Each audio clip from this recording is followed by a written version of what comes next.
Hi പ്രിയമുള്ള സുഹൃത്തുക്കളെ, ഞാൻ കഴിവതും സമയം തീരെ കിട്ടാറില്ല. കാരണം ഞാനൊരു കുടുംബിനിയാണ്. വീട്ടിൽ 3 നേരം ഭക്ഷണം ഉണ്ടാക്കണം. പിന്നെ അതിൻ്റെ കൂടെയാണ് ഒരുപാട് വർക്കുകൾ ഉണ്ടല്ലോ. ഒരു വീടാകുമ്പോൾ ഒരുപാട് ജോലികൾ ഉണ്ടാകുമല്ലോ. ഇതൊക്കെയായിട്ട് മുന്നോട്ട് പോകുന്നതിൻ്റെ ഇടയിലാണ് ഈ വീഡിയോയും ലൈവും അങ്ങനെയൊക്കെ ആയിട്ട് മുന്നോട്ട് വരുന്നത്. ഞാൻ അങ്ങനെ കിട്ടുന്ന സമയത്തൊക്കെ ധാരാളം ഖുർആൻ വായിക്കും. ഖുർആൻ പരിഭാഷകൾ, ഹദീസുകൾ, പിന്നെ ഖുർആൻ വ്യാഖ്യാന ഗ്രന്ഥങ്ങൾ, ചില വിഷയങ്ങളെ കുറിച്ചിട്ട് ഇങ്ങനെ വായിച്ചിട്ട് ചില പോയിന്റൊക്കെ ഇങ്ങനെ എഴുതി വെക്കാൻ ശ്രമിക്കാറുണ്ട്. എപ്പോഴെങ്കിലും ഫേസ്ബുക്കിലോ അതല്ലെങ്കിൽ യൂട്യൂബിൽ കമ്മ്യൂണിറ്റിയിലൊക്കെ ഒരു പോസ്റ്റ് ഇടണമെങ്കിൽ അതൊക്കെ എടുത്തു വെച്ചിട്ടാണ് ചെയ്യാറുള്ളത്.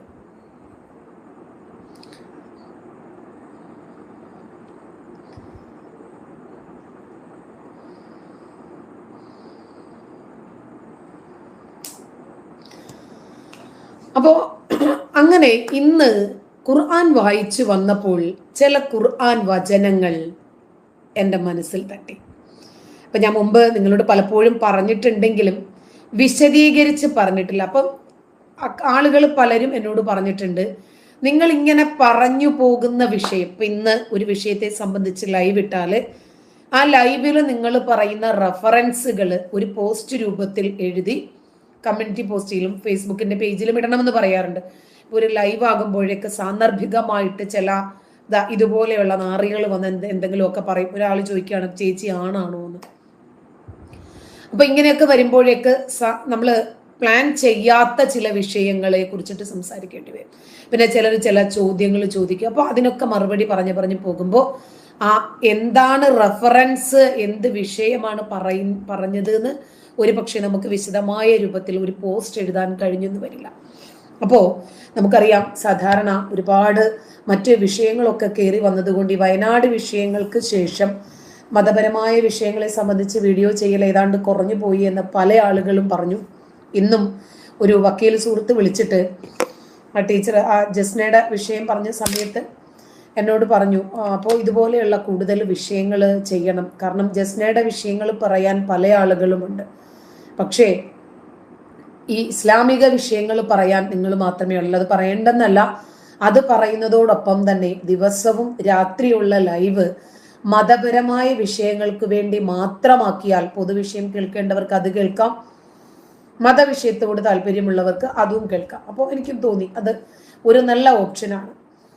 അപ്പോൾ ഞാനങ്ങനെ ഖുർആൻ വായിച്ചു വന്നു. ഖുർആൻ വായിച്ചപ്പോൾ ചില ഖുർആൻ വചനങ്ങൾ നിങ്ങൾക്കറിയാം. അറിയാത്തവർക്ക് വേണ്ടിയിട്ട് ഞാൻ പെട്ടെന്നൊരു ഔട്ട്ലൈൻ പറയാം. 23 വർഷങ്ങളിലായിട്ടാണ് പ്രവാചകന് ഈ ഖുർആൻ ലഭിക്കുന്നത്. ഘട്ടം ഘട്ടമായി ഓരോരോ സന്ദർഭങ്ങൾക്കനുസരിച്ചിട്ടാണ് അള്ളാഹു ഖുർആൻ വചനങ്ങൾ ഇറക്കിയിട്ടുള്ളത്.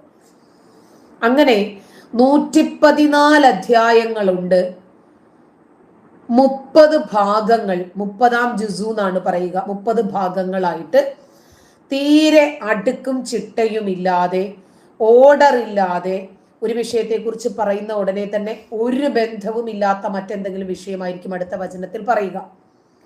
ഇനി അള്ളാഹു മുഹമ്മദ് നബിക്ക് ജിബ്രീൽ മുഖേന നൽകിയ ദൈവികമായ വെളിപാടിന്റെ അടിസ്ഥാനത്തിലാണോ ഇന്നത്തെ ഖുർആൻ? അല്ലേ അല്ല.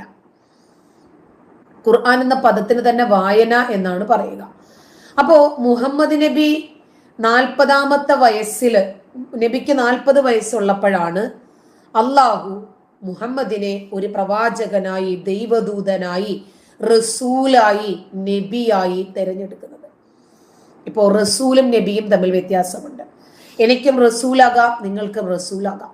റസൂൽ എന്ന് പറഞ്ഞാൽ സന്ദേശവാഹകൻ അഥവാ മെസ്സഞ്ചർ എന്ന് മാത്രമേ അർത്ഥമുള്ളൂ. Postman, Messenger. ഇനിയും നബി എന്ന് പറഞ്ഞാൽ നുബൂവത്ത് ലഭിക്കുന്നവൻ, പ്രവാചകത്വം. അത് ലഭിച്ചാൽ മാത്രം പോരാ, ഇയാൾ പ്രവാചകനാണ് എന്ന് തെരഞ്ഞെടുത്താൽ ഇയാൾ എന്ത് ചെയ്യണം, എന്ത് പറയണം? ആകാശത്ത് നിന്ന് അള്ളാഹു ഇറക്കണം വെളിപാട്. ആ വെളിപാട് ലഭിക്കുന്നവനെയാണ് നബി എന്ന് പറയുക. 40-ാമത്തെ വയസ്സിൽ പ്രവാചകനെ മുഹമ്മദിനെ അള്ളാഹു പ്രവാചകനായി തിരഞ്ഞെടുക്കുന്നു. അദ്ദേഹം പ്രവാചകനായി വെളിപാട് ലഭിച്ച്, അദ്ദേഹം മരിക്കുന്നത് വരെ വെളിപാട് ലഭിച്ചിട്ടുണ്ട് എന്നാ പറയപ്പെടുന്നത്. 63-ാമത്തെ വയസ്സിൽ അദ്ദേഹം മരിക്കുന്നു. അപ്പൊ എത്ര വർഷമാണ്? 23 വർഷം. ആ 23 വർഷത്തിനിടയിൽ അദ്ദേഹത്തിന്റെ അനുഭവങ്ങൾ, അദ്ദേഹം അഭിമുഖീകരിക്കേണ്ടി വന്ന പ്രശ്നങ്ങൾ, ആ പ്രശ്നങ്ങൾ അദ്ദേഹം എങ്ങനെയാണ് പരിഹരിച്ചത്, ഇതിനെല്ലാം മലക്ക് നബിക്ക് ഇങ്ങനെ ബോധനം നൽകിക്കൊണ്ടേയിരുന്നു, വെളിപാട് നൽകിക്കൊണ്ടേയിരുന്നു. അതിനനുസരിച്ച് മുഹമ്മദിനോട് ജിബ്രീൽ വന്ന് കാര്യങ്ങൾ പറഞ്ഞു. മുഹമ്മദ് നബി ജനങ്ങളോട് പറഞ്ഞു. ഈ അടിസ്ഥാനത്തിലാണ് ഖുർആൻ ഇറങ്ങിയിരിക്കുന്നത്. നിങ്ങൾക്ക് ചെറിയൊരു കാര്യം മനസ്സിലായില്ലേ? ചെറുതായിട്ടെങ്കിലും. ഇത് പ്രവാചകൻ എവിടെയും കുറിച്ചു വെച്ചിട്ടില്ല, ഒരു പുസ്തക രൂപത്തിലാക്കിയിട്ടില്ല. ഇനി വരുന്ന ഒരു ജനതയ്ക്ക് ഇത് ആവശ്യമാണ് എന്നുള്ളത് കൊണ്ട് അത് സൂക്ഷിക്കാൻ ആരെയും ഏൽപ്പിച്ചിട്ടില്ല. അങ്ങനെയാണ് പ്രവാചകൻ മരണപ്പെടുന്നത്. എന്നിട്ട് പ്രവാചകൻ മരണപ്പെട്ട് 200 വർഷങ്ങൾക്ക് ശേഷമാണ് അറബി ഭാഷ അറിയാത്ത, മക്കയോ മദീനയോ അറിയാത്ത, അവിടെ എങ്ങും ബന്ധുക്കളോ സ്വന്തക്കാരോ ഒന്നുമില്ലാത്ത, പ്രവാചകന്റെ കാലഘട്ടത്തിൽ ജീവിച്ചവരെയോ നബിയെ കണ്ടവരെ പോലും കണ്ടിട്ടില്ലാത്ത റഷ്യക്കാരായ കുറച്ചാളുകൾ, ഇമാം ബുഖാരി, മുസ്ലിം, കുറെ ആളുകളുണ്ട്. അപ്പൊ ഇവരൊക്കെ വന്നിട്ട് ഖുർആൻ വ്യാഖ്യാനിക്കും. അറബി ഭാഷ പോലും അറിയാത്ത റഷ്യക്കാരനായ ഇമാം ബുഖാരി വന്നിട്ട് ഖുർആൻ ഇങ്ങനെയാണെന്ന് പറഞ്ഞാൽ എങ്ങനെയിരിക്കും? മനസ്സിലായ? അപ്പോ അബൂബക്കറിന്റെയും ഉമറിന്റെയും ഉസ്മാന്റെയും ഒക്കെ കാലഘട്ടത്തിന് ശേഷമാണ് ഖുർആൻ ഒരു പുസ്തക രൂപത്തിൽ ക്രോഡീകരിക്കപ്പെട്ടത്. കാര്യം ഏതാണ്ട് മനസ്സിലായില്ലേ? ഇതാണ് ഖുർആന്റെ ഒരു ഔട്ട്ലൈൻ. ഇനിയും അള്ളാഹു ഇറക്കിയത് മുഴുവനും ഈ ഗ്രന്ഥത്തിലുണ്ടോ? ഇല്ല, അതുണ്ടാകത്തില്ലല്ലോ. അത് നബിയല്ലേ എഴുതി വെക്കേണ്ടത്. നബി എഴുതി വെച്ചിട്ടില്ലല്ലോ. ആരോടെങ്കിലും എഴുതി വെക്കാൻ പറഞ്ഞോ? ഇല്ലല്ലോ. അപ്പൊ നബി മരിച്ച് 200 വർഷങ്ങൾക്ക് ശേഷം ഓരോരുത്തരും, നിനക്ക് ഖുർആൻ അറിയാമോ? അറിയാം. എന്താ പഠിച്ചത്? ഞാൻ ഇന്നതാണ് പഠിച്ചത്. അതിങ്ങോട്ട് പറ. നീ പഠിച്ചോ? എന്താ പഠിച്ചത്? ഇത്. ശരി. ഇതിന്റെ ജെന്യൂനിറ്റി എന്താണ്, ഇതിന്റെ ഓതന്റിസിറ്റി എന്താണ്, അതൊന്നും റെക്കോർഡിക്കലി അപ്രൂവ്ഡ് അല്ല. പിന്നെ പ്രവാചകൻ പറഞ്ഞത്രേ, ലാ തക്തുബു അന്നീ ഷൈഅൻ, എന്നിൽ നിന്നും നിങ്ങൾ ഒന്നും എഴുതരുത്, ഇല്ലാ ദഫ്തൈൻ, ഈ 2 പുറംചട്ടകൾക്കുള്ളിലുള്ളതല്ലാത്ത ഒന്നും നിങ്ങൾ എഴുതരുത് എന്ന് പ്രവാചകൻ പറഞ്ഞത്രേ. ആലോചിക്കണം, അന്ന് ഈ പുറംചട്ടയോ അതല്ലെങ്കിൽ മുൻചട്ടയോ ഒന്നും ഉണ്ടായിരുന്നില്ല. ഈ ചട്ടക്കകത്ത് ഈ ഖുർആൻ ക്രോഡീകരിക്കപ്പെട്ടിട്ടും ഉണ്ടായിരുന്നില്ല. ഇതൊക്കെ ഇവര് പിൽക്കാലത്ത് പറയണതായിരിക്കട്ടെ. എന്നിട്ട് അതുകൊണ്ട് അയ്യോ ഖുർആൻ അല്ലാത്തൊന്നും എഴുതി വെക്കാൻ പാടില്ല അല്ലേ, കുറച്ചൊക്കെ അബൂബക്കർ ഉസ്മാനും ഒക്കെ കൂടി അങ്ങ് കത്തിച്ചു, കുറെയൊക്കെ ആട് തിന്നുപോയി. ഇന്ന് അതിൻ്റെ ഒക്കെ ബാക്കി മാത്രമാണ് നമ്മുടെ കയ്യിലുള്ള ഈ ഖുർആൻ. അതിനുശേഷമാണ് ഈ ഹദീസുകളൊക്കെ ക്രോഡീകരിക്കപ്പെട്ടിരിക്കുന്നത്. ഹദീസ് എന്ന വിഷയത്തെ കുറിച്ചിട്ട് നമുക്ക് സംസാരിക്കുമ്പോൾ എങ്ങനെയാണ് ഈ ഹദീസുകൾ വന്നതെന്നും, ആരൊക്കെയാണ് ഈ ഹദീസുകൾ ക്രോഡീകരിച്ചതെന്നും, എത്ര ഹദീസുകൾ എഴുതിയെന്നും, എത്ര ഹദീസുകളാണ് ആകെ ഇവര് സ്വീകരിച്ചതെന്നും, എങ്ങനെയാണ് ഈ ഹദീസുകൾ സ്വീകരിക്കപ്പെട്ടതെന്നും ഒക്കെ മറ്റൊരു എപ്പിസോഡിലൂടെ നമുക്ക് കൃത്യമായിട്ട് വിശദമായിട്ട് ഞാൻ പറയാം. നിങ്ങൾക്കൊക്കെ സംവദിക്കാനുള്ള ഒരു സ്പേസും ഉണ്ടാക്കാം. പോരെ? അപ്പോ ഇതുവരെ അള്ളാഹുവിനെ ആരും കണ്ടിട്ടില്ല, മുഹമ്മദ് നബിയെ ആരും കണ്ടിട്ടില്ല. ഈ അള്ളാഹുവിനും മുഹമ്മദ് നബിക്കും ഇടയിൽ മീഡിയേറ്ററായി നിന്ന മലക്കിനെയും ആരും കണ്ടിട്ടില്ല. ഇതുവരെ അതിനെ ഒന്നും ചോദ്യം ചെയ്യാനുള്ള ധൈര്യവും ആർക്കും ഉണ്ടായിട്ടില്ല ഇക്കാലം അത്രയും. മുഹമ്മദ് ആരാണ് എന്ന് അള്ളാഹു പറഞ്ഞ അറിവ്, അള്ളാഹു ആരാണ് എന്ന് ഖുർആൻ പറഞ്ഞ അറിവ്, ഖുർആൻ എന്താണ് എന്ന് മുഹമ്മദ് നബി പറഞ്ഞ അറിവ്, ഇത് മാത്രമേ ഇന്നും എല്ലാവർക്കും ഉള്ളൂ. പിന്നെ 81-ാം അധ്യായം ഖുർആൻ 19-ലും 20-ലും അള്ളാഹു പറയുന്നുണ്ട്, ഇത് അള്ളാഹുവിന്റെ വചനമാണ്, അള്ളാഹുവിന്റെ വചനമാണെന്ന് പറഞ്ഞു.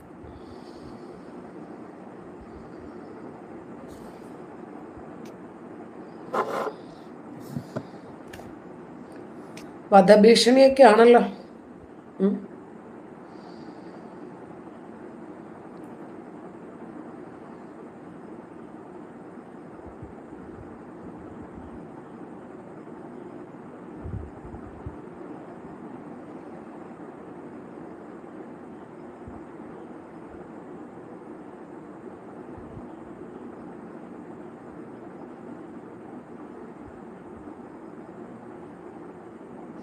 എന്നെ കൊല്ലൂന്നൊക്കെയാ പറയുന്നത്, ഭീഷണിയെ. എന്നെ വെട്ടിക്കളയൂ ഇത്ര. സൈഫുദ്ദീൻ കൂർഗ് എന്നിടത്തും വന്നിട്ട് നിന്നെ വെട്ടിക്കളയും.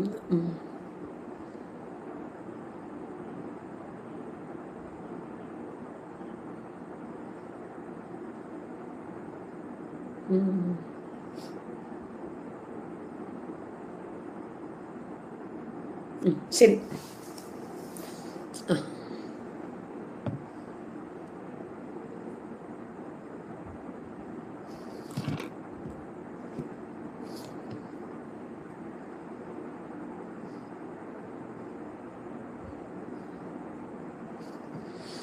അപ്പോ ഒന്ന് ആലോചിച്ചോ, ഈ ഖുർആൻ റസൂലിന്റെ വാക്കുകളാണ് എന്ന് 81 അധ്യായത്തിലെ 19-ലും 20-ലും അള്ളാഹു പ്രഖ്യാപിക്കുന്നുണ്ട്. ഖുർആനിലെ വാക്യങ്ങൾ ഇറക്കിയ സമയത്ത് മുൻ പ്രവാചകന്മാരോട് ചെയ്തതുപോലെ തന്നെ പിശാജ് തന്നെയും സ്വാധീനിച്ചിട്ടുണ്ട് എന്ന് മുഹമ്മദ് നബി പറഞ്ഞതായി 22 അധ്യായത്തിലെ 52-ലും അള്ളാഹു പറയുന്നുണ്ട്. ഇവിടെയാണ് പിശാജ് കയറി വരുന്നത്. ഇത് പിശാജിന് എന്താണ് ഇതിനകത്തുള്ള ഇൻവോൾവ്മെന്റ് എന്നൊന്നും ചോദിക്കരുത്. പിശാജിനെ സൃഷ്ടിച്ചത് അള്ളാഹു ആണ്. എന്നിട്ട് ആ അള്ളാഹു തന്നെയാണ് പിശാജിനെ കയറൂരി വിട്ടത്. ഇരിക്കട്ടെ. പിന്നെ അള്ളാഹു പറയാണ്, ടൈറ്റിൽ നിങ്ങൾ കണ്ടിട്ടുണ്ടാകുമല്ലോ, സ്വർഗം സൃഷ്ടിച്ചു അള്ളാഹു എന്തിന്? മുസ്ലിങ്ങൾക്ക് വേണ്ടി. നരകം സൃഷ്ടിച്ചു അള്ളാഹു എന്തിന്? കാഫിറുകൾക്ക് വേണ്ടി. അപ്പോ കാഫിറുകൾ ഉണ്ടാകണം, അല്ലെങ്കിൽ അള്ളാഹു നരകം സൃഷ്ടിച്ചത് വെറുതെ ആയി പോകൂലേ? വിശ്വാസികൾ ഉണ്ടാകണം, അല്ലെങ്കിൽ സ്വർഗം സൃഷ്ടിച്ചത് വെറുതെ ആകൂലേ? ആലോചിച്ചോ. സ്വർഗവും നരകവും സൃഷ്ടിച്ച അള്ളാഹു ഇത് രണ്ടിലേക്കും മനുഷ്യരെയും സൃഷ്ടിച്ചു കൊടുത്തു. അപ്പോ ഈ മനുഷ്യനെ പരസ്പരം വിശ്വാസത്തിന്റെ പേരിൽ വേർതിരിച്ചതാരാണ്? അള്ളാഹു. നരകം നിറയ്ക്കാൻ വേണ്ടി അള്ളാഹു മനുഷ്യരെ സൃഷ്ടിച്ചു. സ്വർഗം നിറയ്ക്കാൻ വേണ്ടിയിട്ട് അള്ളാഹു വിശ്വാസികളെ സൃഷ്ടിച്ചു. ഇനിയും അള്ളാഹു ഖുർആനിലൂടെ ചില വചനങ്ങൾ നമുക്ക് കാണിച്ചു തരുന്നുണ്ട്. അതാണ് ഞാൻ പറഞ്ഞത്, ഇന്ന് ശ്രദ്ധയിൽപ്പെട്ട ചില ഖുർആൻ വചനങ്ങൾ. അള്ളാഹു പറയാണ്, വലഖദ് ദറഅനാ ലിജഹന്നമ കസീറൻ മിനൽ ജിന്നി വൽ ഇൻസ്. മനുഷ്യരിൽ നിന്നും ജിന്നുകളിൽ നിന്നും ഒരു വിഭാഗം ആളുകളെ അള്ളാഹു നരകത്തിലേക്ക് വലിച്ചിഴച്ചു കൊണ്ടുവരും. എന്താണ് അവര് ചെയ്ത തെറ്റ്? ലഹും ഖുലൂബുൻ ലാ യഫ്ഖഹൂന ബിഹാ. ഹൃദയമുണ്ടായിട്ട് ചിന്തിക്കാത്ത ഒരു വിഭാഗം. ലഹും അഅയുനുൻ ലാ യുബ്സിറൂന ബിഹാ. കണ്ണുണ്ടായിട്ട് കാണാത്ത. ലഹും ആദാനുൻ ലാ യസ്മഊന ബിഹാ. കാതുകൾ ഉണ്ടായിട്ട് കേൾക്കാത്ത. ഇതിനകത്ത് വരുന്ന ആളുകളെ ഒന്ന് ആലോചിച്ച് നോക്കിയേ. തെറി പറയുന്ന വിഭാഗത്തെ കുറിച്ചിട്ടാണ് ഖുർആൻ പറയുന്നത്. ഈ പറയുന്നത് ഖുർആൻ വചനങ്ങളാണ്. ഇങ്ങനെ ഒരു വചനം ഖുർആനിൽ ഉണ്ടോ? ഉണ്ടെങ്കിൽ ഒന്ന് പറ. ഏത് അധ്യായമാണെന്ന് പറയൂ, ഏത് വചനമാണെന്ന് പറയൂ, എന്താണ് പറയുന്നത് എന്ന് ഞങ്ങളൊന്ന് നോക്കട്ടെ. അതിന് ഹൃദയം കൊണ്ട് ചിന്തിച്ചാൽ മനസ്സിലാകത്തില്ല. അതിനെന്ത് ചെയ്യണം? തലച്ചോറുകൊണ്ട് ചിന്തിക്കണം. ലിംഗം കൊണ്ട് ചിന്തിക്കുന്ന ഇത്തരക്കാർക്ക് ഒന്നും മനസ്സിലാകില്ല. അതുകൊണ്ടാണ് ഷംന നവാർ, നല്ല അറിവുണ്ടായിട്ട് നോട്ട് കവറിങ് യുവർ ഹെയർ. ഞാൻ അതിന് ഇസ്ലാം മത വിശ്വാസിയല്ലല്ലോ. നിങ്ങൾ എല്ലാവർക്കും സ്വർഗം കൊടുക്കാനും തട്ടമിടിക്കാനും നിൽക്കണ്ട സുഹൃത്തെ. നിങ്ങൾ ഏത് കാലഘട്ടത്തിലാണ് ജീവിക്കുന്നത്? എനിക്ക് വേണമെങ്കിലാണ് ഞാൻ ഇടുന്നത്. എനിക്ക് കംഫർട്ടബിൾ ആയിട്ടുള്ളൊരു വസ്ത്രമാണ് ഞാൻ ധരിക്കുന്നത്. എനിക്ക് തലമറയ്ക്കാൻ താല്പര്യമില്ല. നിങ്ങൾ എന്തിനാണ് എന്നെ തലമറപ്പിക്കാൻ നടക്കുന്നത്? നിങ്ങളെ ആ ദൗത്യം അല്ലാഹു ഏൽപ്പിച്ചിട്ടുണ്ടോ? നിങ്ങൾ വേണമെങ്കിൽ നിങ്ങൾ മറച്ചത് നിങ്ങളുടെ വിശ്വാസമല്ലേ?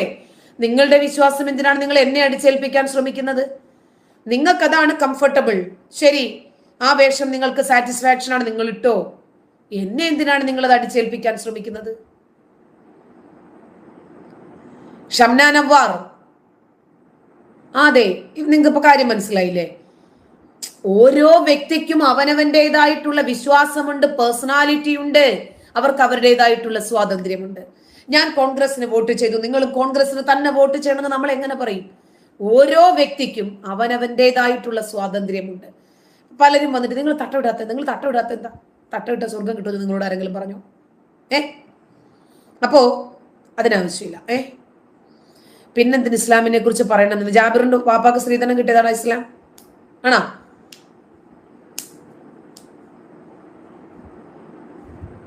ശരി, അപ്പോ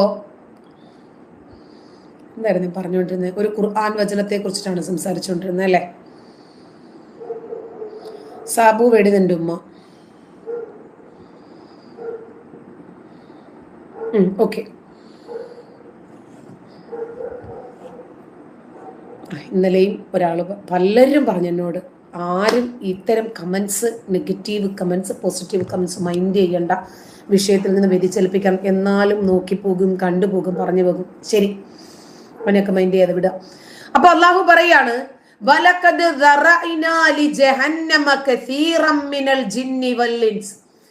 ജിന്നുകളിൽ നിന്നും മനുഷ്യരിൽ നിന്നും ഒരു വിഭാഗത്തെ, അല്ല കസീറൻ, ധാരാളം ആളുകളെ, ഒരു വിഭാഗത്തെ അല്ല കേട്ടോ, ധാരാളം ആളുകളെ അള്ളാഹു എന്ത് ചെയ്യും? വലിച്ചിഴച്ചു കൊണ്ടുവരും. എന്തിനെ? ലിജഹന്നമ, നരകത്തിനു വേണ്ടി തന്നെ. അപ്പോ ജിന്നുകളിൽ നിന്നും മനുഷ്യരിൽ നിന്നും ധാരാളം പേരെ അള്ളാഹു നരകത്തിലേക്ക് വലിച്ചിഴച്ചു കൊണ്ടുവരും. എന്തുകൊണ്ടാണ് അവർ ചെയ്ത തെറ്റ്? ലഹും ഖുലൂബുൻ ലാ യഫ്ഖഹൂന ബിഹാ, ഹൃദയമുണ്ടായിട്ട് ചിന്തിക്കാത്ത. വലഹും അയുനുൻ ലാ യുബ്സിറൂന ബിഹാ, അവർക്ക് കണ്ണുകൾ ഉണ്ടായിരുന്നു. ലാ യുബ്സിറൂന ബിഹാ, അതുകൊണ്ട് അവർ കണ്ടിട്ടില്ല. വലഹും ആദാനുൻ ലാ യസ്മഊന ബിഹാ, ഉദൻ, ആദാൻ, അവർക്ക് ചെവികൾ ഉണ്ടായിരുന്നു, കേട്ടില്ല. ഉലൈക കൽ അൻആം, അവർ മൃഗങ്ങളെ പോലെയാണ്. ബൽഹും അളൽ, അതിനേക്കാൾ മോശപ്പെട്ടവരാണ്, വഴിപിഴച്ചവരാണ്. ഉലൈക ഹുമുൽ ഗാഫിലൂൻ, അവരാണ് കൂട്ടരാണ് അശ്രദ്ധരായവർ. അപ്പോ കണ്ണുണ്ട് കണ്ടില്ല, കാതുണ്ട് കേട്ടില്ല, ഹൃദയമുണ്ട് ചിന്തിച്ചില്ല, അവര് മൃഗങ്ങളെക്കാൾ വഴിപിഴച്ചവരാണ്. ഒരു ഖുർആൻ വചനം പറയുമ്പോൾ, ഇത് 7-ാം അധ്യായമാണ്. 7-ാം അധ്യായമായ സൂറത്തുൽ അഅറാഫ് ആണ്. 179-ാമത്തെ വചനമാണ്. അഅറാഫ് 179-ാമത്തെ വചനമാണ് കേട്ടോ. അപ്പോ ബുദ്ധി ഉണ്ടെങ്കിൽ, ഇല്ലല്ലോ, ഉള്ളവരാണെങ്കിൽ എന്ത് ചെയ്യും? ഇന്ന് ആൻഡ്രോയിഡ് ഫോണാണ് നമ്മുടെ എല്ലാവരുടെയും കയ്യിലുള്ളത്. അങ്ങനെ ഖുർആൻ പറഞ്ഞോ? ഒന്ന് നോക്കട്ടെ. 7-ാം അധ്യായം സൂറത്തുൽ അഅറാഫ് അല്ലെ, 179 അല്ലേ? ഒന്ന് നോക്കട്ടെ. അത് കഴിഞ്ഞിട്ട് ഇവളുടെ തന്തയ്ക്ക് വിളിക്കാമെന്നല്ലേ ചിന്തിക്കൂ. പക്ഷേ അള്ളാഹു പറഞ്ഞത് ഹൃദയം കൊണ്ട് ചിന്തിക്കാനാ, ഇവര് ലിംഗം കൊണ്ടാ ചിന്തിക്കുന്നത്. അപ്പൊ അത്ര പോലും മനസ്സിലാവില്ല. ഞാൻ തലച്ചോറ് കൊണ്ടാ ചിന്തിക്കുന്നത്. അതാ തമ്മിലുള്ള വ്യത്യാസം. ഞാൻ എൻ്റെ തലച്ചോറ് കൊണ്ട് ചിന്തിക്കുന്നു. എന്റെ വിവേകമാണ് ഇവിടെ വർക്ക് ചെയ്യുന്നത്, വിചാരമല്ല. ഇവിടെ എന്റെ വിവേചന ബുദ്ധിയെ ഞാൻ ഉപയോഗപ്പെടുത്തുന്നു, എന്റെ യുക്തിയെ ഞാൻ ഉപയോഗപ്പെടുത്തുന്നു. അപ്പൊ ഖുർആൻ പറയുന്ന വചനമാണ് 7-ാം അധ്യായത്തിലെ 179-ാമത്തെ വചനത്തിൽ അള്ളാഹു പറയുന്നത് കണ്ടല്ലോ. ഒരു വിഭാഗം ആളുകളെ അള്ളാഹു നരകത്തിലേക്ക് വലിച്ചിഴച്ചു കൊണ്ടുവരുമെന്നാണ് പറഞ്ഞത്. ഞാൻ ശ്രദ്ധയിൽ നിന്ന് മാറിപ്പോകുന്നതിന് മുമ്പ് ഞാനൊരു 5 ഖുർആൻ വചനങ്ങൾ ഞാൻ നിങ്ങളുമായിട്ടൊന്ന് പങ്കുവച്ചതിന് ശേഷം വേറെ ഭാഗത്തേക്ക് പോകാം. ഓക്കെ, അപ്പോ ഇനി മറ്റൊരു വചനം,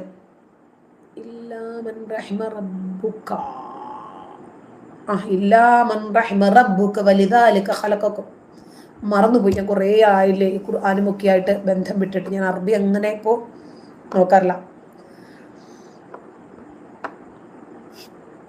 ഞാനതിന് മലയാളം പറഞ്ഞുതരാം.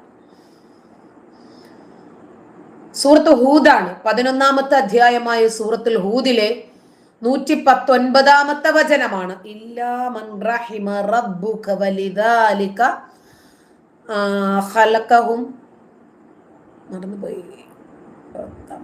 കലിമത്തു റബ്ബിക ലഅംല അന്ന, ജഹന്നം നരകത്തിലേക്ക് നിറയ്ക്കുക തന്നെ ചെയ്യും എന്നുള്ള വചനമാണ്. പോട്ടെ. അപ്പോ അള്ളാഹു എന്ന് പറഞ്ഞാൽ ആ അള്ളാഹു ഒരു വിഭാഗം ആളുകൾക്ക് കാരുണ്യം ചെയ്തിട്ടുണ്ട്. അവരെ മാറ്റി നിർത്തുക. കാരണം അവരെ അള്ളാഹു സൃഷ്ടിച്ചിരിക്കുന്നത് തന്നെ കാരുണ്യം കൊടുക്കുക എന്ന ലക്ഷ്യത്തിന് വേണ്ടിയാണ്. എന്നിട്ട് അള്ളാഹു പറയാണ്, ജിന്നുകൾ മലക്കുകൾ 2 വിഭാഗമുണ്ട്.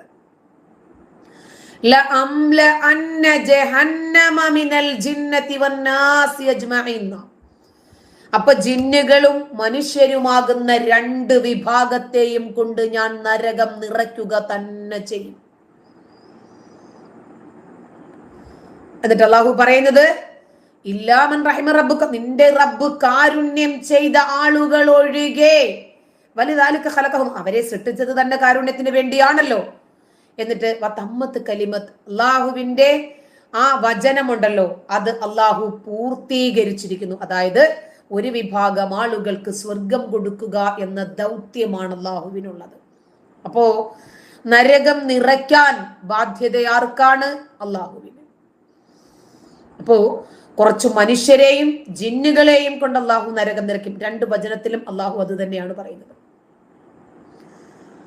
മറ്റൊരു വചനത്തിൽ അള്ളാഹു നിങ്ങൾക്ക് മനസ്സിലായല്ലോ, ഹൂദ് എന്ന അധ്യായമാണ്, അതിലെ 119-ാമത്തെ വചനമാണ്. 11-ാം അധ്യായമായ സൂറത്തുൽ ഹൂദിലെ 119-ാമത്തെ വചനം. മറ്റൊരു വചനത്തിൽ അള്ളാഹു പറയാണ്, വലൗ ശിഅ്നാ, നാം വിചാരിച്ചിരുന്നെങ്കിൽ, നാം ഉദ്ദേശിച്ചിരുന്നെങ്കിൽ, ലആതൈനാ കുല്ല നഫ്സിൻ, എല്ലാ മനുഷ്യരെയും ആക്കുമായിരുന്നു, അതൈന നൽകുമായിരുന്നു, ഹുദാഹ സന്മാർഗത്തിൽ. എല്ലാ മനുഷ്യരെയും അള്ളാഹു സ്വർഗത്തിന്റെ അവകാശി തന്നെ ആക്കുമായിരുന്നു അള്ളാഹു വിചാരിച്ചിരുന്നെങ്കിൽ. വലാകിൻ, പക്ഷേ, ഹഖൽ ഖൗലു മിന്നീ, എന്നിൽ നിന്നുള്ള വചനം സത്യമാകണ്ടേ, ഞാനത് നിറവേറ്റണ്ടേ. ലഅംല ജഹന്നമ മിനൽ ജിന്നതി വന്നാസി അജ്മഈൻ, ഞാൻ ഈ നരകം ജിന്നുകളെ കൊണ്ടും മനുഷ്യരെ കൊണ്ടും ഒക്കെ നിറയ്ക്കുമെന്ന് ഞാൻ നിങ്ങളോട് പറഞ്ഞതല്ലേ. അള്ളാഹു ഉദ്ദേശിച്ചിരുന്നെങ്കിൽ മുഴുവൻ ആളുകൾക്കും അള്ളാഹു സന്മാർഗം നൽകുമായിരുന്നു. എന്നാൽ ജിന്നുകൾ മനുഷ്യർ എന്നീ 2 വിഭാഗത്തെയും കൊണ്ട് ഞാൻ നരകം നിറയ്ക്കുമെന്ന് എന്റെ പക്കൽ നിന്ന് ഞാൻ നിങ്ങളോട് പറഞ്ഞതല്ലേ. അപ്പോൾ ആ വാക്ക് സ്ഥിരപ്പെടുത്താനുള്ള ബാധ്യത എനിക്കില്ലേ? അതുകൊണ്ട് അത് സ്ഥിരപ്പെട്ടു കഴിഞ്ഞു. ഇനി പറയുക, നരകം നിറയ്ക്കുമെന്ന് പറഞ്ഞത് അല്ലാഹുവാണ്. ആ അല്ലാഹു തന്നെയാണ് നരകം നിറയ്ക്കുന്നതിനു വേണ്ടി മനുഷ്യനെയും ജിന്നുകളെയും സൃഷ്ടിച്ചത്.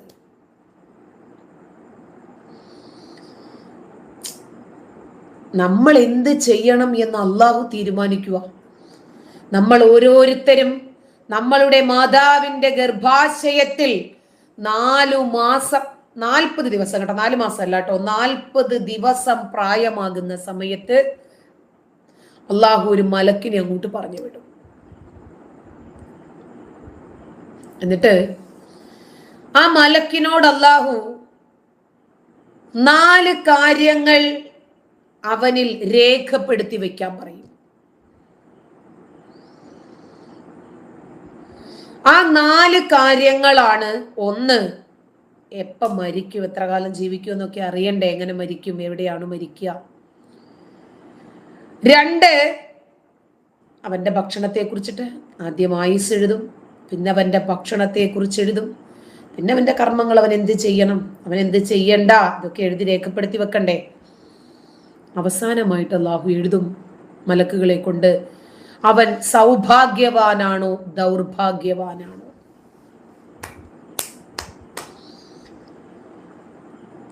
ഒരു മനുഷ്യൻ അവന്റെ മാതാവിന്റെ ഗർഭാശയത്തിൽ 40 ദിവസം പ്രായമാകുമ്പോൾ അള്ളാഹു രേഖപ്പെടുത്തി വെച്ചിരിക്കുന്നതിനനുസരിച്ചിട്ടല്ലേ ഞാനും നിങ്ങളും പ്രവർത്തിക്കുന്നത്. അങ്ങനെ വരുമ്പോ നമ്മുടെ പ്രവർത്തന ഫലമായിട്ടാണ് പലതും സംഭവിക്കുന്നത് നമുക്ക് പറയാൻ പറ്റുമോ? ഞാൻ ഇന്നിപ്പോഴിരുന്ന് ഇസ്ലാമിനെ വിമർശിക്കുന്നതടക്കം ഇവന്മാരൊക്കെ വന്ന് ഈ തെറി അഭിഷേകം നടത്തുകയും വെട്ടിക്കൊല്ലുമെന്ന് ഭീഷണിപ്പെടുത്തുകയും ചെയ്യുന്നതടക്കം അള്ളാഹു നേരത്തെ രേഖപ്പെടുത്തി വെച്ചിരിക്കുവാണ്.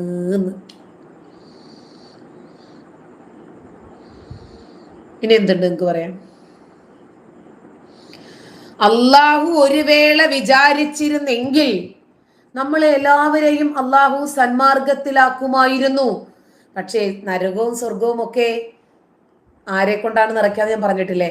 അള്ളാഹു പറയാ, നരകം ഈ മനുഷ്യനെയും ജിന്നിനെയും ഒക്കെ കൊണ്ട് നിറയ്ക്കും എന്നുള്ള കാര്യം ഞാൻ നേരത്തെ തന്നെ പറഞ്ഞതല്ലേ. അപ്പൊ പിന്നെ അത് അങ്ങനെ സംഭവിക്കണ്ടേ എന്ന് അള്ളാഹു നമ്മളോട് ചോദിക്കാം.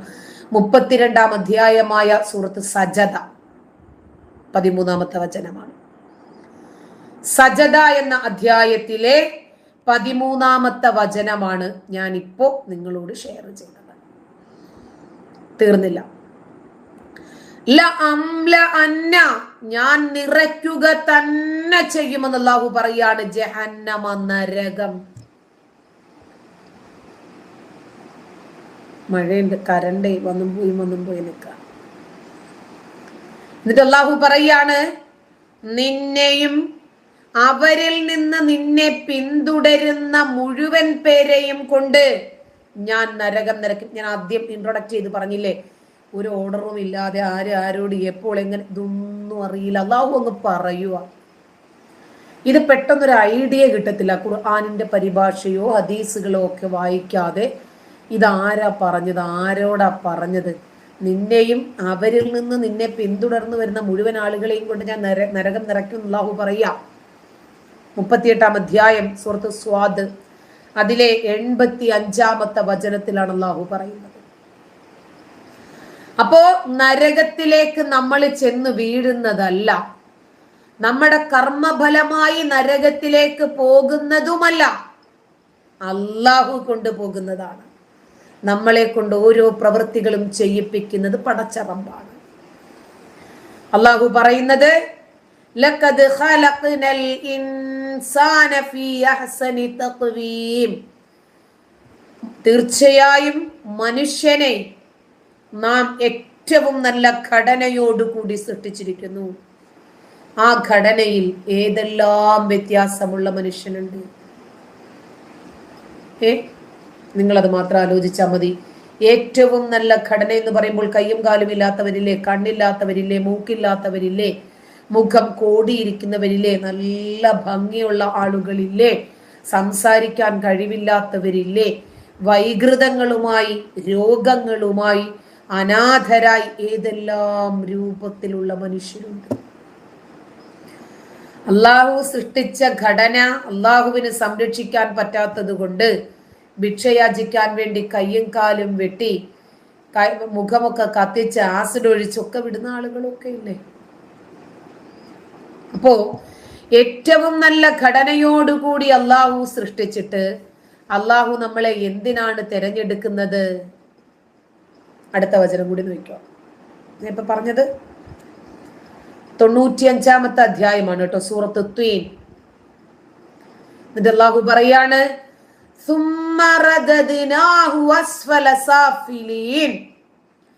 പിന്നീട് അവനെ നാം അധമനാക്കി തീർത്തു. എന്റെ പൊന്നു പടച്ചോൻ, ഇതൊരു മാനസിക രോഗമല്ലേ? മനുഷ്യനെ ഏറ്റവും നല്ല ഘടനയോടുകൂടി സൃഷ്ടിക്കുകയും അവനെ അധമനിൽ ഏറ്റവും അധമനാക്കി മാറ്റുകയും ചെയ്യും നാം എന്ന് അല്ലാഹു പറയാണ്. ഞാൻ പറഞ്ഞതല്ല, ഖുർആൻ പറഞ്ഞതാണ്. 95-ാം അധ്യായത്തിലെ 4ഉം 5ഉം വചനങ്ങളാണ് ഞാൻ വായിച്ചത്. അതല്ലെങ്കിൽ നിങ്ങൾക്ക് തെളിയിക്കാമല്ലോ. ഇത് ഖുർആൻ പറഞ്ഞതാ.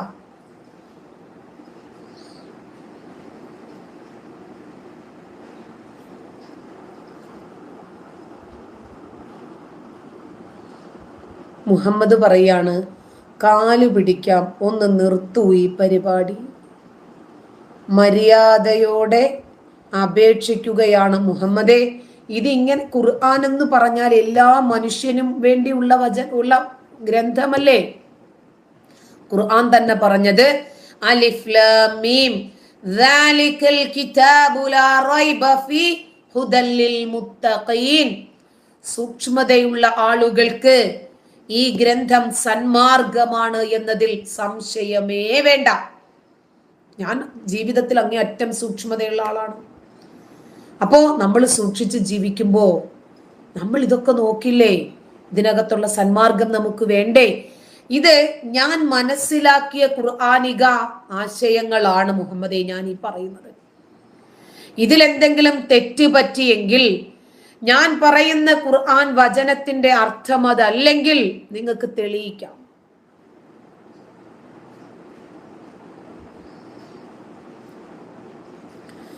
അപ്പൊ ഈ ഖുർആനിലുള്ള വചനങ്ങളല്ലേ ഞാൻ പറയുന്നത്. ഞാൻ എന്റേതായിട്ട് ഒന്നും കൂട്ടിച്ചേർത്തിട്ടില്ലല്ലോ.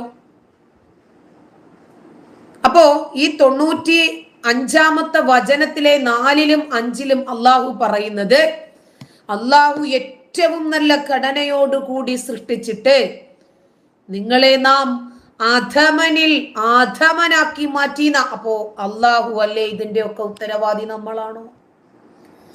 ഞാനിപ്പോൾ ഇങ്ങനെ ഇരുന്ന് ഇസ്ലാമിനെ വിമർശിക്കുന്നതടക്കം ഉത്തരവാദിത്വം ആർക്കാണ് സുഹൃത്തെ? പടച്ചോനല്ലേ. പടച്ചോനല്ലേ ഇങ്ങനെ ആക്കിയത്? ഞാൻ ആയതാണോ? ആണോ? നിങ്ങൾ തന്നെ പറ. അള്ളാഹു വിചാരിച്ചാൽ 1 സെക്കൻഡ് നേരം പോരെ എന്നെ സന്മാർഗത്തിലേക്ക് കൊണ്ടുവരാൻ. എനിക്ക് തെറ്റ് പറ്റിയിട്ടുണ്ടെങ്കിൽ നിങ്ങൾ തിരുത്ത്. അള്ളാഹു പറയാണ് ഒരു വചനത്തില്, ഹത്താ ഇദാ മാ ജാഅഹും ജാഊഹാ ഒക്കെ മറന്നു. ഈ നിർത്തി പറയുന്നുണ്ട്. ഫാസ്റ്റ് ആയിട്ട് പറഞ്ഞാൽ ഹത്താ ഇദാ മാ ജാഊഹാ ഷഹിദ അലൈഹിം സംഉഹും മറന്നുപോയി വഅബ്സ്വാറുഹും വജുലൂദുഹും ബിമാ കാനൂ യഅമലൂൻ. എന്തെങ്കിലും ഫത്വകസ്റൊക്കെ അങ്ങോട്ടും ഇങ്ങോട്ടും മാറിയിട്ടുണ്ടെങ്കിൽ അവരൊന്ന് വിമർശിക്കും. പോട്ടെ, ഞാൻ വചനം പറഞ്ഞുതരാം, നിങ്ങൾ നോക്കിക്കോ. 41-ാമത്തെ അധ്യായം ഖുർആനിലെ 20-ാമത്തെ വചനമാണ്. അങ്ങനെ അവർ അവിടെ നരകത്തിൽ ചെന്നാൽ അവരുടെ കാതും അവരുടെ കണ്ണും അവരുടെ തൊലികളും അവർക്കെതിരായി അവര് പ്രവർത്തിച്ചിരുന്നതിനെ പറ്റി സാക്ഷ്യം വഹിക്കുന്നതാണ്. ഇതിലെ വ്യത്യാസം നിങ്ങൾ നോക്കിക്കോ.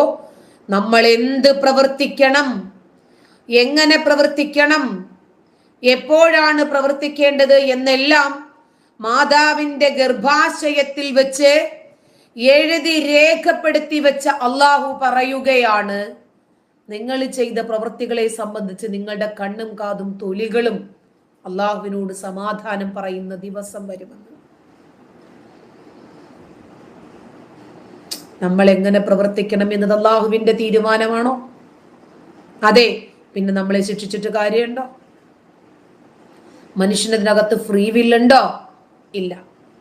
ഇനി പറഞ്ഞുതരാം. അപ്പോ ഈ മനുഷ്യനെ നരകത്തിലേക്ക് വലിച്ചിഴച്ചു കൊണ്ടുവരുമെന്നും അള്ളാഹു നരകത്തിനു വേണ്ടി മാത്രമായി മനുഷ്യനെയും ജിന്നിനെയും സൃഷ്ടിച്ചിട്ടുണ്ടെന്നും ഖുർആൻ പറഞ്ഞതാണ്. ഖുർആനിലെ വചനങ്ങൾ വെച്ചിട്ടാണ് ഞാൻ നിങ്ങളോട് സംസാരിച്ചിട്ടുള്ളത്. ഇനിയും നോക്കിക്കോ, അള്ളാഹു അടുത്ത വചനത്തിൽ പറയാണ്, തങ്ങളുടെ തൊലികളോട് അവർ ചോദിക്കും. അവർ പറയും, നിങ്ങൾ എന്തിനാണ് ഞങ്ങൾക്കെതിരായി സാക്ഷ്യം വഹിച്ചത്? അപ്പോൾ തൊലികൾ പറയുമത്രേ, എല്ലാ വസ്തുക്കളെയും സംസാരിപ്പിച്ച അള്ളാഹു ഞങ്ങളെ സംസാരിപ്പിച്ചതാകുന്നു. ആദ്യ തവണ നിങ്ങളെ സൃഷ്ടിച്ചത് അവനാണല്ലോ, അവങ്കലേക്ക് തന്നെ നിങ്ങൾ മടക്കപ്പെടുകയും ചെയ്യും. അപ്പൊ രണ്ടാമത് വേറെ ആരെങ്കിലും സൃഷ്ടിച്ചോ? എല്ലാം അറിയുന്ന അള്ളാഹു നേരത്തെ തന്നെ എഴുതി വെച്ചിരിക്കുന്നു നിങ്ങൾ എന്ത്, എപ്പോൾ, എവിടെ, ആരോട്, എങ്ങനെ, എത്ര പ്രവർത്തിക്കണമെന്ന്. പിന്നീട് ആ പ്രവർത്തിച്ചതിന്റെ പേര് നമ്മളെ ശിക്ഷിക്കാം. എല്ലാം അറിയുന്ന അള്ളാഹുവിനെ തൊലിയും കണ്ണും കാതും ഒക്കെ പഠിച്ചോനെ, സെപ്റ്റംബർ 1-ാം തീയതിയെ ഇന്ന സ്ഥലത്ത് വെച്ചിട്ട് ഇന്ന ആൾ ഇങ്ങനെ പ്രവർത്തിച്ചിട്ടുണ്ട് കേട്ടോ എന്ന് തൊലിയും കണ്ണും കാതും ഒക്കെ പറയേണ്ട കാര്യമുണ്ടോ? അല്ലാതെ തന്നെ പഠിച്ചോനറിയില്ലേ? 41-ാം അധ്യായം 21-ാമത്തെ വചനം. ഇതൊക്കെ നമ്മൾ കണ്ണടച്ച് വിശ്വസിക്കണം, തൊള്ള തൊടാതെ വിഴുങ്ങണം. മറ്റൊരു വചനവും കൂടി വായിക്കുമ്പോഴാണ് നിങ്ങൾക്ക് ഇതിന്റെ ഒരു ക്ലാരിറ്റി കിട്ടുക. വഅലല്ലാഹി ഖസ്ദുസ് സബീൽ, വഅലല്ലാഹി, അല്ലാഹുവിന്റെ മേലാണ് ഖസ്ദുസ് സബീൽ, അല്ലാഹുവിന്റെ മേലുള്ള ബാധ്യതയാകുന്നു അവന്റെ സൃഷ്ടികൾക്ക് സന്മാർഗം കാണിച്ചു കൊടുക്കുക എന്നത്. അള്ളാഹുവിന്റെ ബാധ്യതയാണെന്ന് ഒരാളെ സന്മാർഗത്തിലാക്കുക എന്നത്. വമിൻഹാ, അള്ളാഹു കാണിക്കുന്ന ആ സന്മാർഗത്തിലുണ്ട് ജാഇറുൻ, ദുർമാർഗം. പിഴച്ച മാർഗവുമുണ്ട്. സന്മാർഗം കാണിക്കുന്ന അള്ളാഹുവിനെ നമുക്ക് മനസ്സിലാകും. പക്ഷേ വമിൻഹാ ജാഇറുൻ, അതിൽ ദുർമാർഗവും ഉണ്ട് എന്ന് പറയുമ്പോൾ അള്ളാഹുവിനെ നമുക്ക് മനസ്സിലാകുന്നില്ല. എന്നിട്ട് അള്ളാഹു പറയാണ്, വലൗ ശാ, അള്ളാഹു ഉദ്ദേശിച്ചിരുന്നുവെങ്കിൽ ലഹദാകും അജ്മഈൻ, എല്ലാവർക്കും അള്ളാഹു സന്മാർഗം നൽകുമായിരുന്നു. നനച്ചാ നാൻ പുലിയെ പിടിപ്പേൻ, ആന ഉശിര് പോനാലും നനയ്ക്ക മാട്ടേൻ.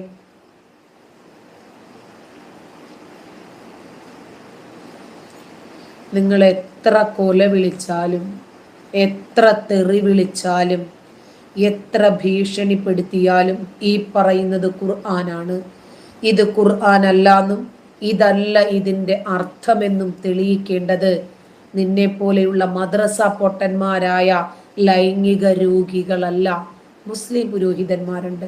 ഖുർആൻ ഇൻഡെക്സ് അടക്കമല്ലേ പറയുന്നത്. മുഹമ്മദ് എന്ന് എഴുതിയതിൻ്റെ പേരിൽ കയ്യും കാലും ഛേദിക്കപ്പെട്ട ജോസഫ് മാഷിന്റെ നാട്ടിലാണ് ഞാനും ജീവിക്കുന്നത്. ഇവിടെ ഇരുന്ന് തന്നെയാണ് ഇത് പറയുന്നത്. ഇത് പറയാനൊരു ഭയവും ഖുർആനാണിത്.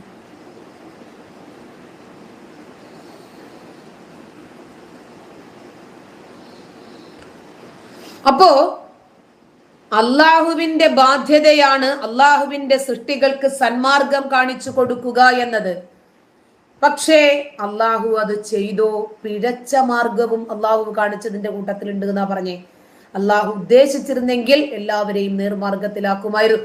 അള്ളാഹു ഉദ്ദേശിക്കാത്തതിന്റെ പേര് നമ്മളെ ശിക്ഷിച്ചിട്ട് കാര്യമുണ്ടോ? 16-ാം അധ്യായം സൂറത്ത് നഹ്ലല്ലേ, 16-9-ാമത്തെ വചനം. 16-ാമത്തെ അധ്യായം 9-ാമത്തെ വചനം. അള്ളാഹു ഉദ്ദേശിച്ചിരുന്നെങ്കിൽ നമ്മളെയൊക്കെ അള്ളാഹു സന്മാർഗത്തിലാക്കുമായിരുന്നു. പിന്നീട് നമ്മളെ ശിക്ഷിച്ചിട്ട് എന്താണ് കാര്യം എന്നാ ചോദിച്ചത്. പിഴച്ച മാർഗം, കേടായ മാർഗം, തെറ്റായ വഴി തന്റെ സൃഷ്ടികൾക്ക് കാണിച്ചു കൊടുത്ത നമ്പർ 1 കാരുണ്യവാനായ നീതിബോധമുള്ള സൃഷ്ടാവ് അല്ലാഹു പറയാണ്, വലൗഷ, അല്ലാഹു ഉദ്ദേശിച്ചിരുന്നെങ്കിൽ ലജഅലകും ഉമ്മത്തൻ വാഹിദ, നിങ്ങളെയൊക്കെ ഒറ്റ സമുദായമാക്കുമായിരുന്നു പടച്ചോൻ. വലാകിൻ, പക്ഷേ അല്ലാഹു യുളില്ലു മൻ യശാ, അല്ലാഹു ഉദ്ദേശിക്കുന്നവരെ അല്ലാഹു വഴിപിഴപ്പിക്കും. വയഹ്ദി മൻ യശാ, അല്ലാഹു ഉദ്ദേശിക്കുന്നവരെ അല്ലാഹു സന്മാർഗത്തിലാക്കും.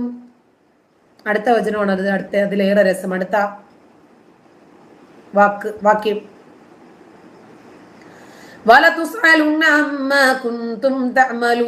നിങ്ങൾ പ്രവർത്തിക്കുന്നതിനെ കുറിച്ച് അള്ളാഹു ചോദ്യം ചെയ്യും കേട്ടോ. അള്ളാഹു വിചാരിച്ചെങ്കിൽ അള്ളാഹു നിങ്ങളെ ഒക്കെ നന്നാക്കുമായിരുന്നു. പക്ഷെ നശിപ്പിക്കണമെന്ന് അള്ളാഹു വിചാരിച്ചതാണ്. കുറച്ചു പേരെ നന്നാക്കണം, കുറച്ചു പേരെ നശിപ്പിക്കണം, നേർവഴിയിലാക്കരുത്. ഇതൊക്കെ അള്ളാഹു നേരത്തെ തന്നെ തീരുമാനിച്ചതാ. പക്ഷെ നിങ്ങൾ നേർവഴിയിലാക്കാതിരുന്നതിനെ പറ്റി, നിങ്ങൾ വഴി പഠിച്ചതിനെ പറ്റി ഞാൻ ചോദിക്കും കേട്ടോ. പറഞ്ഞുതരാം. നിങ്ങൾക്ക് 2 മക്കളുണ്ട് എന്ന് വിചാരിക്കാം. ഒരു വിശേഷപ്പെട്ട ദിവസം വരുന്നു, പെരുന്നാളായിക്കോട്ടെ. ഒരു കുട്ടിക്ക് മാത്രം നിങ്ങൾ പുതിയ വസ്ത്രം എടുത്തു കൊടുത്തു. കുളിച്ച് നിസ്കരിക്കാൻ പോകണം കേട്ടോടാ രാവിലെ പെരുന്നാളിന്. ശരി, രാവിലെ കുളിച്ച് റെഡിയായി, ഒരുത്തം വന്നു. മറ്റവൻ പള്ളിയിൽ പോകുന്നില്ല, പുതിയ വസ്ത്രം ഇടുന്നില്ല. ഒരു വടി എടുത്തിട്ട് അവനെ നിങ്ങൾ അടി അടി അടി തന്നെ. എന്താണ് നീ പുതിയ തുണി ഇടാത്ത? പാപ്പ എനിക്ക് വാങ്ങിച്ചു തന്നില്ലല്ലോ. പാപ്പ അവനല്ലേ പുതിയ വസ്ത്രം കൊടുത്തത്. സിമ്പിൾ. ഇത്രേ ഉള്ളൂ ഇവിടെ. നിങ്ങളിൽ ചിലർക്ക് അല്ലാഹു സന്മാർഗം നൽകി, എനിക്ക് അല്ലാഹു സന്മാർഗം നൽകിയില്ല. അല്ലാഹു നൽകിയില്ല. ഇനി എന്നെ അല്ലാഹു ശിക്ഷിച്ചിട്ട് വല്ല കാര്യവുമുണ്ടോ സുഹൃത്തുക്കളെ? എല്ലാം ഒപ്പിച്ചത് പടച്ചോനാണെന്ന് പടച്ചോൻ തന്നെ പറഞ്ഞു. ഇൻ തഹരിസ്, നീ എത്ര ആഗ്രഹിച്ചാലും ശരി, അലാ ഹുദാഹും, അവരെ സന്മാർഗത്തിലാക്കാൻ, ഫഇന്നല്ലാഹ ലാ യഹ്ദി മൻ യുളിൽ, അല്ലാഹു വഴി പിഴപ്പിച്ചവരെ നിനക്ക് സന്മാർഗത്തിലാക്കാൻ പറ്റില്ല. വമാ ലഹും മിൻ നാസിരിൻ, അല്ലാഹു അവരെ സഹായിക്കത്തില്ല. എന്നെ ഇപ്പൊ സന്മാർഗത്തിലാക്കാൻ നിങ്ങൾ എത്ര കൊതിച്ചാലും ശരി നടക്കില്ല. കാരണം എന്താ? അല്ലാഹു അല്ലേ എന്നെ വഴിപിഴപ്പിച്ചത്. എന്റെ മാതാവിന്റെ ഗർഭാശയത്തിൽ അല്ലാഹു രേഖപ്പെടുത്തിയതല്ലേ ഞാൻ വഴികേടിലാകണമെന്നത്. പിന്നെ എങ്ങനെ ശരിയാകും? അവർക്ക് സഹായികളായിട്ട് ആരുമില്ല. അല്ലാഹു വഴിപിഴപ്പിച്ച ഒരാളെ സന്മാർഗത്തിലാക്കാൻ പിന്നെ ആർക്കാ പറ്റുക? 16-ാം അധ്യായം സൂറത്ത് നഹ്ലിലെ 37-ാമത്തെ വചനം. ഖുർആൻ വചനമാണ്, അല്ലാഹു പറഞ്ഞതാണ്. നിങ്ങൾ ഇനിയിപ്പോ എന്നെ വിമർശിച്ചിട്ടോ, എന്നെ തെറി പറഞ്ഞിട്ടോ, എന്നെ വെട്ടിക്കൊല്ലുമെന്നോ കുത്തിക്കൊല്ലുമെന്നോ എന്റെ വീട്ടിൽ ബോംബിടുമെന്നോ ഒന്നും പറഞ്ഞിട്ട് ഒരു കാര്യവും ഇല്ല. ഇതെല്ലാം ഖുർആൻ വചനങ്ങളാണ്. ഇത് ഖുർആനിൽ ഇല്ലെങ്കിൽ ഞാൻ അതിന് മറുപടി പറയാൻ ബാധ്യസ്ഥയാണ്. നിങ്ങൾ വിളിക്കുന്ന സകലമാന തെറികളും കേൾക്കാൻ ഞാൻ ബാധ്യസ്ഥയാണ്. പക്ഷേ ഈ വചനങ്ങൾ ഖുർആനിൽ ഇല്ലെന്നും ഞാൻ ഈ പറഞ്ഞതല്ല ഇതിന്റെ അർത്ഥമെന്നും നിങ്ങൾ തെളിയിച്ചാൽ ഞാൻ മാപ്പ് പറയാൻ തയ്യാറാണ്. എനിക്ക് സംഭവിച്ചത് തെറ്റാണ് എന്ന് ഏറ്റു പറയാൻ ഞാൻ തയ്യാറാണ്. അപ്പൊ ആദ്യം ഇതൊന്നും ഖുർആനിൽ ഇല്ല എന്ന് നിങ്ങൾക്ക് തെളിയിക്കേണ്ടി വരും. ഖുർആനിലുണ്ടല്ലോ, ഖുർആനിലുള്ളത് മാത്രമേ ഞാൻ പറഞ്ഞിട്ടുള്ളൂ. ഇല്ലാത്തതൊന്നും പറയേണ്ട ഒരു കാര്യവും നമുക്കില്ല. ഇതിനകത്തുള്ളത് കൊണ്ട് തന്നെ ഇതെമ്പാടും വിമർശിക്കപ്പെടുന്നുണ്ട്. പിന്നെ ഇതിനകത്ത് ഇല്ലാത്ത ഒന്നും പറയേണ്ട വസ്തുതയേ ഇല്ല. അപ്പൊ അല്ലാഹു ആണ് മനുഷ്യനെ സന്മാർഗത്തിലാക്കുന്നതും ദുർമാർഗത്തിലാക്കുന്നതും. അല്ലാഹുവിനാണ് ഇതിന്റെ എല്ലാ ബാധ്യതയുമുള്ളത്. ആ അല്ലാഹു ആണ് എന്നെ നരകത്തിന്റെ അവകാശിയാക്കി, നരകത്തിലെ വിറകുകൊള്ളിയാക്കി പടച്ചോനാണ് മാറ്റിയത്. എന്നെ ഇനിയും അതിനകത്ത് കൊണ്ടിട്ടിട്ട് തന്തൂരിയാക്കി പൊരിച്ചെടുത്തിട്ട് ചുട്ടെടുത്തിട്ട് ഒരു കാര്യവുമില്ല. ഞാൻ കൃത്യമായി ഖുർആനിൽ നിന്നും ഇന്ന് നിങ്ങളുടെയും എന്റെയും കയ്യിലുള്ള ബുക്ക് സ്റ്റാളുകളിലുള്ള എല്ലാ ഖുർആനിലും ഉള്ള വചനം മാത്രമാണ് ഞാൻ പറഞ്ഞത്. ഇതതിലില്ലാത്തതാണെങ്കിൽ നാളെ രാത്രി 11 മണിക്ക് നിങ്ങൾ ലൈവിൽ വായോ. ഞാൻ എൻ്റെ നമ്പരും വിട്ടിട്ടുണ്ടല്ലോ, നിങ്ങൾക്ക് വിളിക്കാം. ലൈവായിട്ട് തന്നെ നിങ്ങൾക്ക് എന്നോട് സംവദിക്കുകയും ചെയ്യാം, മാന്യമായിട്ട് മാത്രം.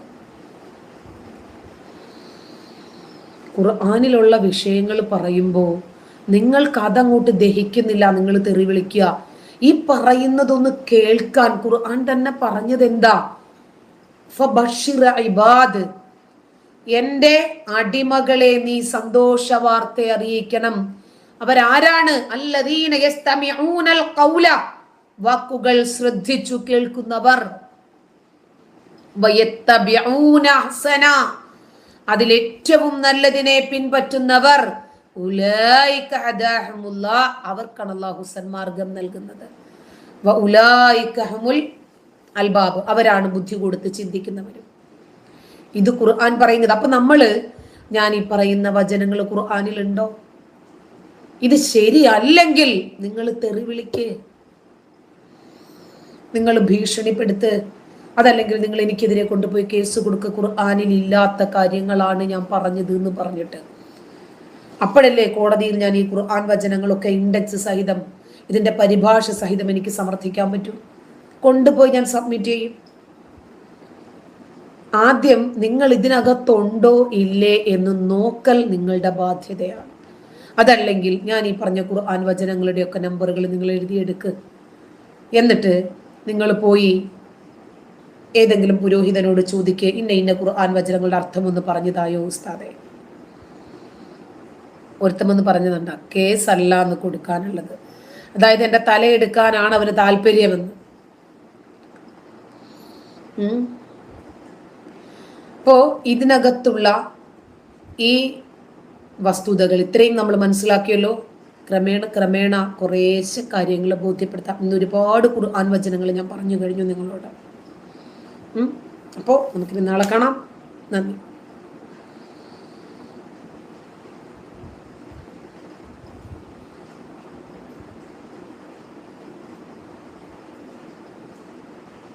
ഇവരുടെയൊക്കെ തലച്ചോറ് എന്താണോ നായ തിന്നെന്ന് തോന്നുന്നു. ഒരുത്തം വന്നിട്ടേ സെൽ വേൾഡ് മൊബൈൽസ് അവൻ ചോദിക്കുകയാണ്, അപ്പോൾ നിങ്ങൾ പറഞ്ഞു വരുന്നത് എന്താണെന്ന്. അതായത് ഞാനിപ്പോൾ ഈ 1 മണിക്കൂർ പറഞ്ഞത് മൊത്തം ഇവരിപ്പോൾ പറഞ്ഞു കൊടുക്കാൻ.